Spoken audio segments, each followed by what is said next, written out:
All right, welcome to this explainer covering the August 10th Ontario Liberal leadership debate. 5 contenders took the stage to pitch their blueprints for the party's future, and today, we're cutting through all that political noise. We are going to neutrally break down their exact arguments, policies, and overarching strategies so you know exactly where they stand. 3 consecutive third-place finishes? Wow, that is the massive, unavoidable elephant in the room here. The party is clearly at a crossroads, and you can tell members are absolutely desperate for a blueprint that proves they're actually ready to govern again. So, here is our roadmap for today. We're going to meet the 5 candidates, look at their path to victory, tackle affordability in healthcare, and finally, review their final pitches. Let's jump right into Section 1. Meet the 5 candidates. We've got an incredibly diverse lineup vying for the top job here. You've got sitting MPPs like Lee Faircloth, who happens to be a former hospital president and a competitive rugby player, contrasted with Stephanie Bowman, a chartered accountant and former banking executive. Then, Navdeep Bains brings heavyweight federal cabinet experience, while Dylan Morando boasts a really deep resume serving 2 premiers and a prime minister. And shaking the whole thing up is Eric Lombardi, the political outsider, bringing a heavy tech focus to the future economy. Moving on to Section 2, the path to victory, and the big Queen's Park seat debate. This brings us to a really fascinating strategic clash from the night. Do you actually need a seat at Queen's Park to win?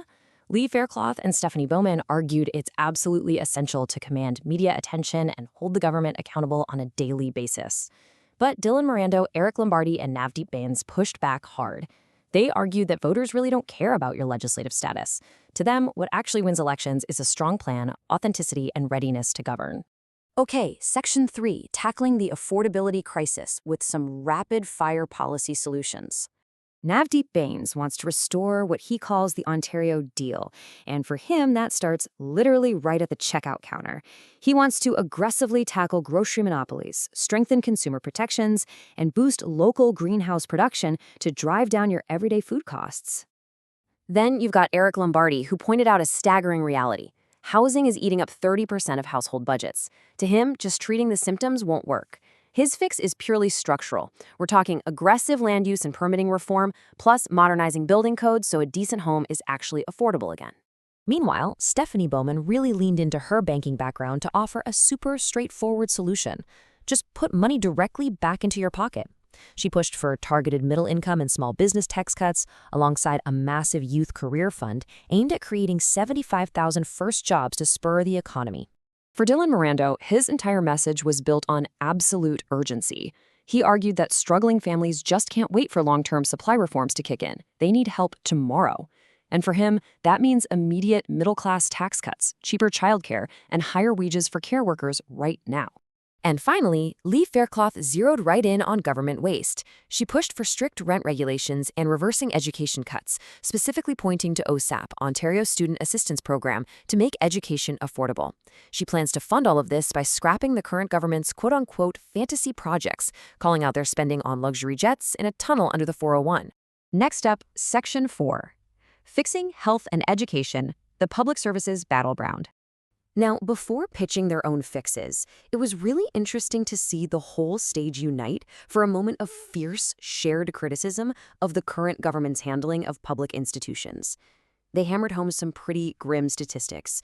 2.5 million Ontarians without family doctors, rural ERs shuttering, and over-reliance on private nursing agencies that cost 3 times as much, plus unsafe classroom sizes that completely lack vital mental health support. But that unity definitely ended when it came to the actual solutions. Bains, Morando, Bowman, and Faircloth all rallied around human capital, demanding better pay for frontline staff, an end to privatization, and adding mental health directly into OHIP. Eric Lombardi took a totally different route. He viewed the system entirely through a tech lens, pushing for rapid diagnostic centers and universal digital records. He argued we need to be measuring wait times in days, not months. When we look at education, their strategies were just as diverse. Morando and Faircloth focused heavily on protecting local elected school boards and capping class sizes. Lombardi also wanted to empower local schools, but added a twist: standardized entrance exams to stop grade inflation. Bowman wanted cash directed to special ed and practical shop skills. And Bains, he framed the whole issue economically, arguing that a top-tier K-12 education is the absolute engine for attracting global investment. And that brings us to Section 5, the final pitch and closing statements. This was the moment. Every candidate had one last chance to perfectly distill their brand for the voters. Mirando pitched a long-term, four-election winning strategy. Baines focused on the urgency of restoring the Ontario deal. Fairclough leaned right into her rugby background, offering to be the serious partner ready to take the field.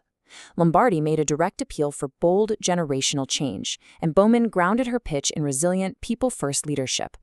So as we wrap up this explainer, one massive question still looms over that upcoming November 21st vote. Everyone agrees the House needs rebuilding, but whose blueprint will they choose? Will the party bet on legislative experience, private sector savvy, or radical outsider reform? The strategies are set, folks. Now it's entirely up to the members to decide who gets the keys. Which path do you think actually secures a victory? Thanks for joining me, and keep questioning the policies as this race heats up.